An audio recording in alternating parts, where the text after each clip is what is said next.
Hi, welcome to my latest YouTube video.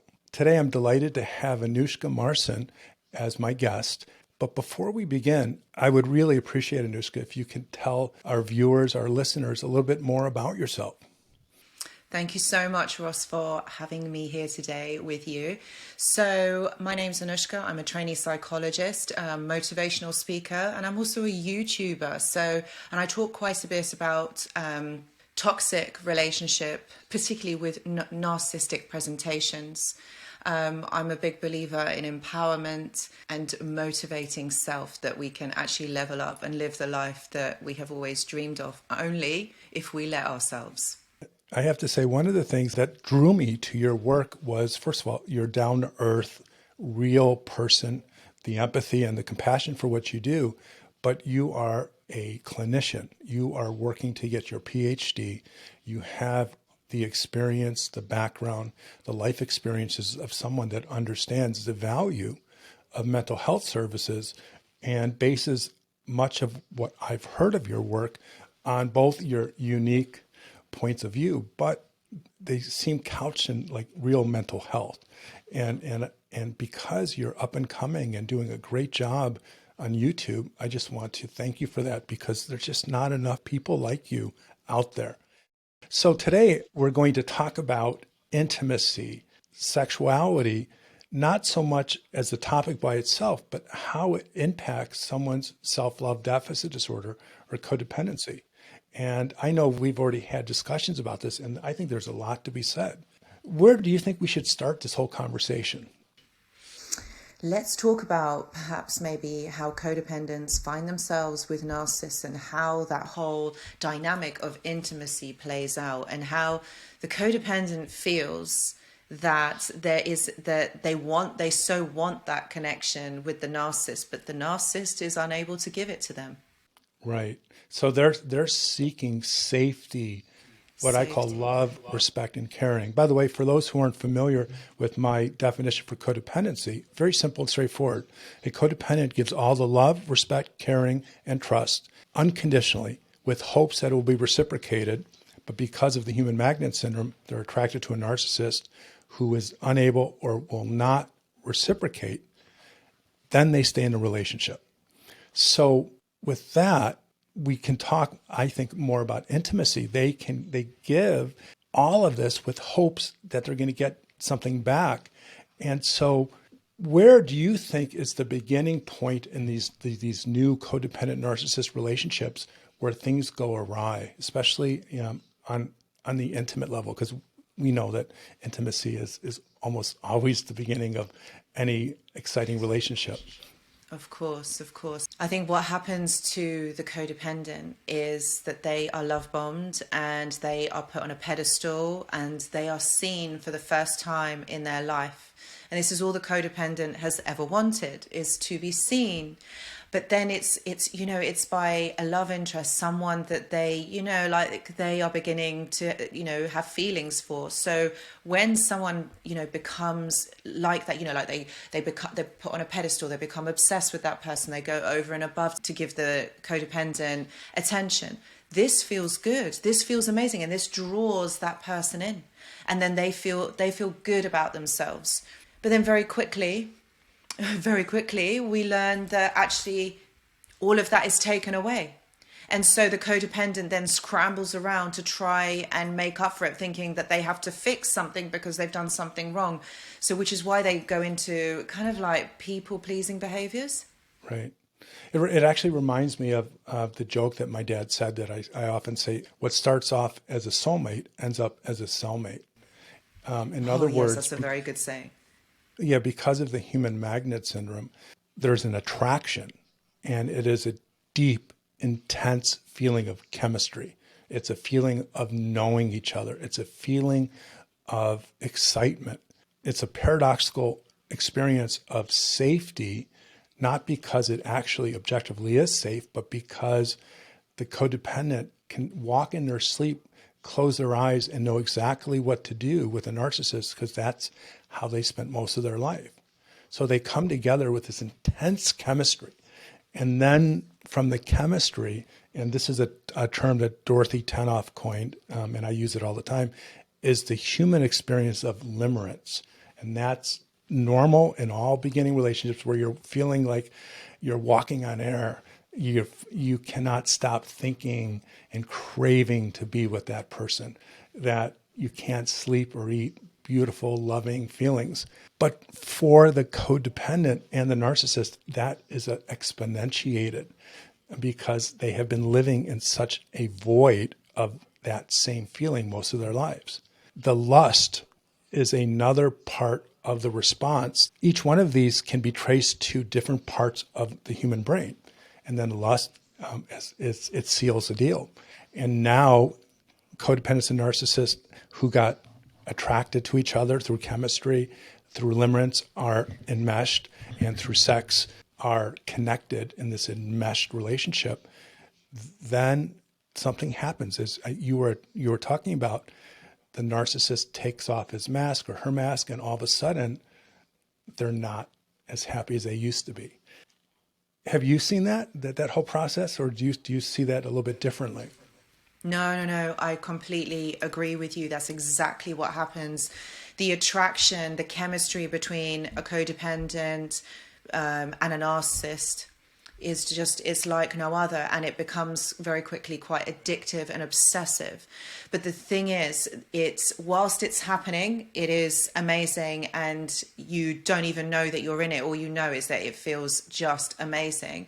But you see, the thing is, it very quickly goes. Right. It's amazing because they have been living in loneliness in the absence of any feeling of safety. So, yes. Yeah, please continue. No, you are absolutely right. And so it then becomes safe. It then becomes wholesome. But of course, we know the narcissist can't keep this up. And this is a confusing thing that gets lost on a lot of people, especially if they get their information on YouTube, because there's this demonization of narcissists. Now, I'm not a big fan of them, and I can talk a long time about why, but they experience attraction, chemistry, limerence, and they truly, unless they're a sociopath, they truly feel loved, seen, adored, and get lost in that feeling. It's not someone who's exploiting another person. But what the codependent doesn't know, and the narcissist, limerence, by nature of evolution, only lasts a short period of time. And people who are balanced and what I call healthy, and my definition of healthy is having problems but knowing how to solve them, limerence might last 3 months to a year. And if you're lucky, a year. And anyone saying more than that is probably lying, but that's my opinion. But to an SLD and a narcissist, that limerence spikes really high. I call it limerence on crack. They get lost in it. Yes. Then the lust and the sex happens. And then the SLD is in another relationship. And they are so involved and connected. Then it becomes, once the limerence slows down and eventually goes away, the narcissist goes back to his baseline, and the SLD then goes back to her. By his or her, it goes both ways, baseline. Yeah. And next thing you know, what we said, we have, that cellmate thing. I think that's a really, really powerful explanation. That's exactly what does happen. It's that euphoria that the both of them do actually live in for that short amount of time. It's the kind of not normal amount of time, because you're absolutely right. It's something that's supposed to begin slow and build slowly, and it just builds and it just gets better, and the connection gets stronger and stronger. But I find, like with narcissistic or toxic relationships, they happen in reverse. So it's this intensity that happens at the beginning, and in the narcissistic relationship, you never return to that. It's only once and at the beginning, and that chemistry binds the two of you together. And the codependent keeps on wanting to make this work, keeps on wanting this to kind of last, but it can't, because the narcissist is unable to do that. The narcissist can't sustain it. These relationships are built for failure completely. It's when two traumatized souls come together and they're not able to see it. See, the narcissist can never heal in the same sense as, say, for example, a codependent. Okay, the codependent understands, right, I know that I can heal from this, I know I can move forward from this, but the narcissist can't and won't, because they don't have enough of self-actualization.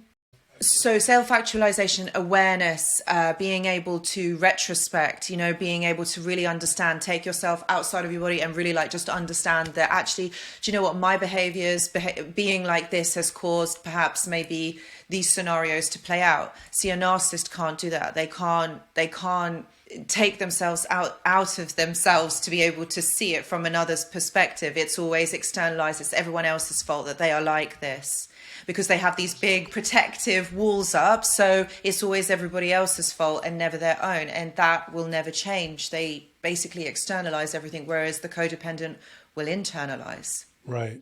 That's interesting. It reminds me of something that I learned a long time ago, and I expanded it, but it's this idea that I call relationship math. And it explains why codependents or SLDs and narcissists through the human magnet syndrome come together in intense chemistry, and why that is exponentiated by limerence, lust, sex, and everything. If you look at both of them as horribly lonely individuals, and I use the term pathological loneliness, and who are governed unconsciously and consciously by deep reservoirs of shame, and that their existence in the world is painful when they are by themselves, because that's all they can think about, at least the SLD, and to some respect, the narcissist, when they meet someone, and of course there's chemistry, human magnet syndrome, and experience the euphoria of limerence, sex, lust, and everything, they're escaping this existence of deep, profound loneliness and unhappiness. They're going from misery to this beautiful, almost perfect feeling. And in that process, they become enmeshed. And so I call that half plus half equals one. A half is a SLD who needs the narcissist to feel whole, and the half on the narcissist, they need the SLD to feel whole, and then they have to become enmeshed. And then the relationship is nothing more than a collection of half pieces that represents one, which is a half of a relationship. I know that we hear that a lot, out there in society, like in songs where, I've never felt whole while being with you. But actually, isn't that just promoting that you're just a half a person, that you're waiting for another person to complete you? And I feel like I think you've hit the nail on the head. I think that's exactly what happens within these dynamics, because both sets of people, they don't feel themselves within themselves because of the trauma that they had, because of the deep wounding and triggers. They don't feel themselves. And so when the two come together, I think there's that commonality, but also that duality that exists within this dynamic. And I think that's what enmeshes them. It's enmeshment. It's not love. It's not a connection. It's an enmeshment. So that connection, subjectively, I mean, if we can get, by the way, I know this because it happened to me. I can say it's because I've researched and studied it, and I've been a therapist for 35 years. But most of what I discovered was my attempts to break the cycle. But that feeling of loneliness, that pathological loneliness, bone aching feeling, if we look at my model of self-love deficit disorder, is right underneath core shame, which is the foundation of self-love deficit disorder, which is attachment trauma. But pathological loneliness is what the SLD is conscious about. And they will tell you, I will tell you, the existential dilemma for a codependent before a relationship is how to get rid of the pain of existing alone and the pathological loneliness that infects every part of their life. The narcissist, because of their personality, as you talked about, they don't have that much insight. It's more of, okay, if it feels good, it must be good. And because of just being human and evolution, biology, and the way the brain works, what is human that feels good for everyone is actually this temporary experience of relief from a lifelong experience of pain, loneliness, and shame. And if you look at that, you can see why the SLDs and narcissists lose themselves in the limerence and the sex, and why they find the only solution to that pain is to become enmeshed and be as one, because they don't have a frame of reference. The SLD's frame of reference is the sacrifice, the narcissist frame of reference is take. And they, for this moment, not too long, feel like they are excited. And what I see is this look of, it's like an altered state of happiness and joy, like all of their prayers have been answered. This explains why SLDs and narcissists, of course, they talk about true love, soulmates, love at first sight. They hope to find the fantasy that someone will unconditionally love them, respect them, care for them, to feel safe in that. And that whole limerence thing, which again is biological, they misinterpret that. And then the Yes. sex seals the deal. You're absolutely right. They are longing for this. The codependents really want this. But you know what? Here's the thing. When it's in front of them, can they recognize it? No. The times it happened in the first two major long-term relationships I had, a part of me was completely oblivious. All I can remember is someone who looked beautiful. Everything about her, eyes, face, voice, just seemed so naturally perfect. And how she understood me and I understood her. That was the subjective experience. Of course, I had no idea that I was escaping loneliness. I had no idea that I somehow would find, my oasis of safety. And then when everything, we talked about it, that the limerence, the lust, and everything kind of subsides, and you're left with the reality, then my experience as a former codependent and my client's experience is just like, oh my God, I can't believe this happened. Why does this keep happening? And that anger, that shame, that fear, everything that we know about self-love deficit disorder is never enough to protect them for the next time. Yes, they will continue to happen if the codependent doesn't realize that they are codependent and they're not able to be aware of what it is that they're doing. Okay, most of them do go, like they have this relationship with the narcissist. It feels amazing at the beginning, and then, like you said, you're absolutely right, they just sink down back into where they were. They were at this high, and then they sink back down.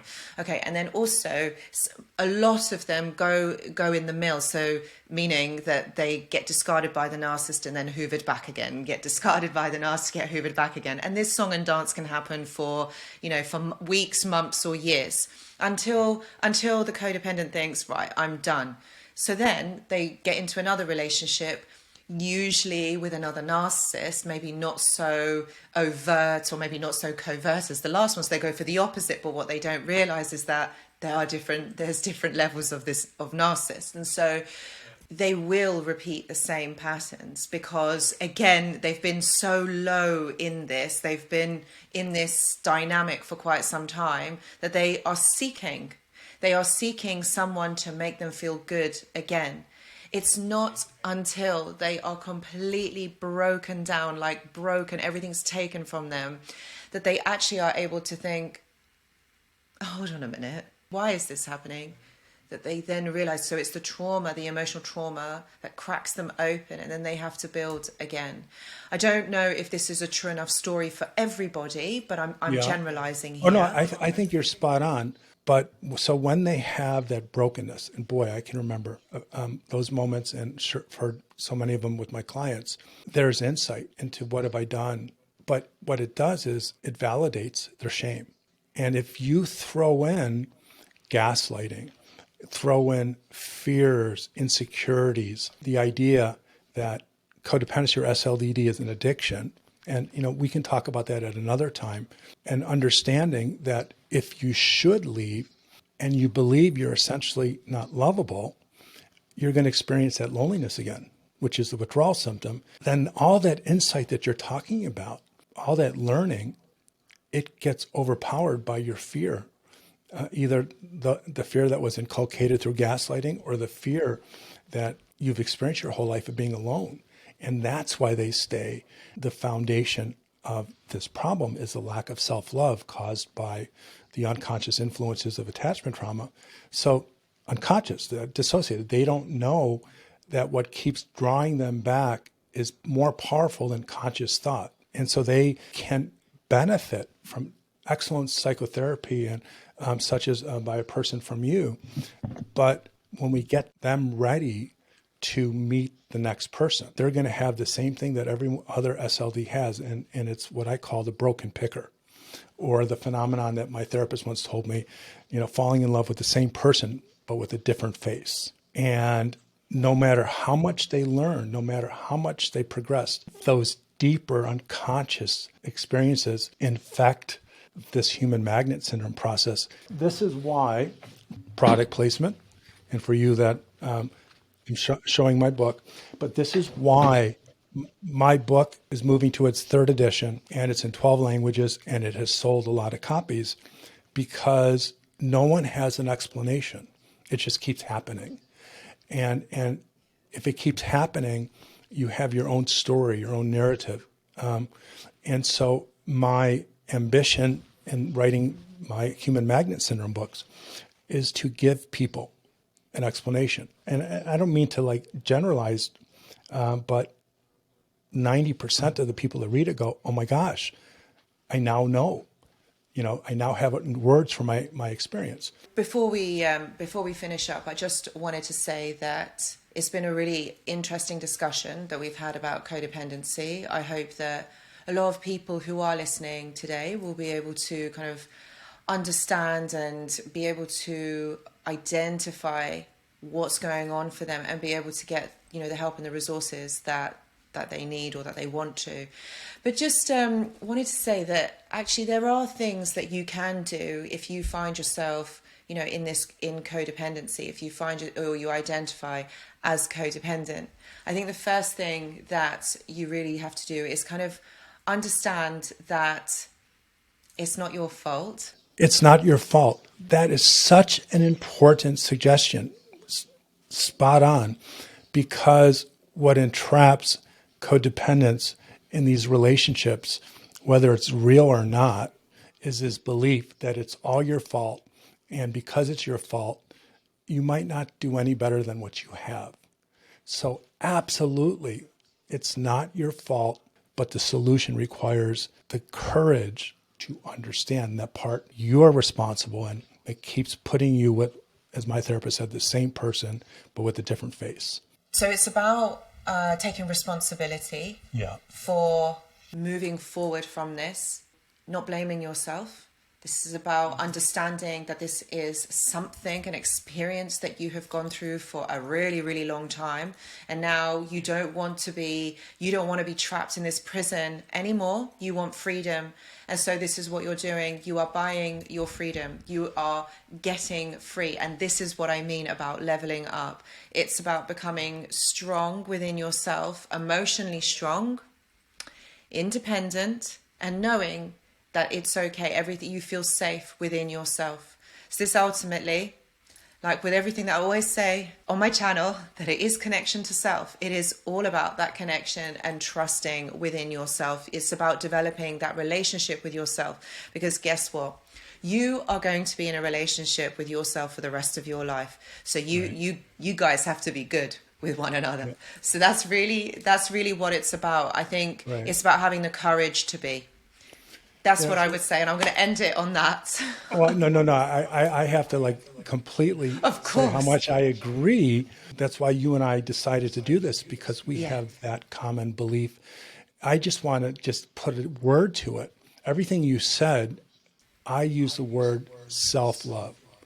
Yeah, so if self-love deficit disorder is what we know as codependency, the cure, the resolution is self-love abundance.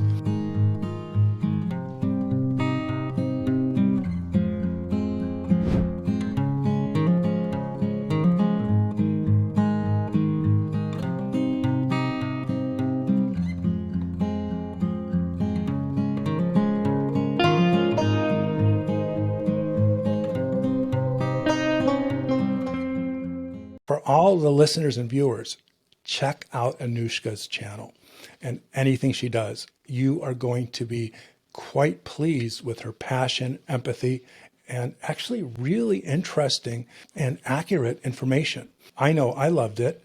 And for those who are new to what I do, go to selfloverecovery.com, which is the website for our Self-Love Recovery Institute. And you'll find information about a little bit of everything that I do and what I have available to other people. Anything that you'd like to say as a final wrap up? I would say that anyone who is facing codependency, please know that you can get through this. It is something that is possible. And it's like what I said earlier, just have the courage to be, and you will get through this. Remember, this all exists within your mind. You can get through this. Oh, I love that. Beautiful ending. Thank Well, you. Anoushka, thank you. I know we're going to be in touch. And this was the highlight of my day. You have a very nice day. Thank you so much. Thank you for having me, Ross. I really appreciate it. Thank you. Okay, bye-bye.